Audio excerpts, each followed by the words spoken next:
ಅನುದಾನ ಕೊಡುವ ವಿಚಾರದಲ್ಲಿ ರಾಜ್ಯ ಸರ್ಕಾರ ತಾರತಮ್ಯವನ್ನು ಮಾಡ್ತಾ ಇದೆ. ಕೆಆರ್ಪೇಟೆ ಶಾಸಕ ಎಚ್.ಟಿ. ಮಂಜು ಗಂಭೀರ ಆರೋಪವನ್ನು ಮಾಡ್ತಾ ಇದ್ದಾರೆ. ರಾಜ್ಯ ಸರ್ಕಾರದ ವಿರುದ್ಧ ಎಂಎಲ್ಎ ಅಸಮಾಧಾನ ಹೊರಹಾಕಿದ್ದಾರೆ. ಕೆಆರ್ಪೇಟೆ ಕ್ಷೇತ್ರದಲ್ಲಿ ಜೆಡಿಎಸ್ ಗೆದ್ದಿರೋದಕ್ಕೆ ಅನುದಾನ ಕೊಡ್ತಾ ಇಲ್ಲ.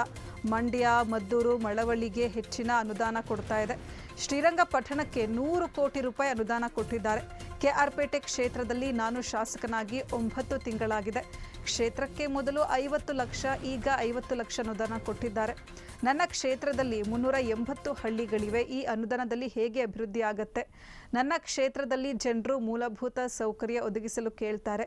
ಕೈ ಶಾಸಕರು ಇರುವ ಕ್ಷೇತ್ರಗಳಿಗೆ ಕೋಟಿ ಕೋಟಿ ಅನುದಾನ ಹೋಗುತ್ತೆ. ಈಗಾಗಲೇ ನಾನು ಹಲವಾರು ಸಭೆಗಳಲ್ಲಿ ಬಹಿರಂಗವಾಗಿಯೇ ಹೇಳಿದ್ದೇನೆ.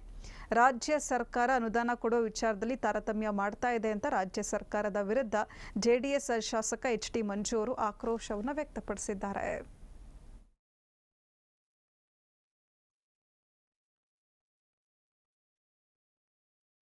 ಹೌದು, ಅದನ್ನು ಸಭೆಯಲ್ಲೆಲ್ಲ ಬಹಿರಂಗವಾಗಿ ಹೇಳ್ತೀವಿ.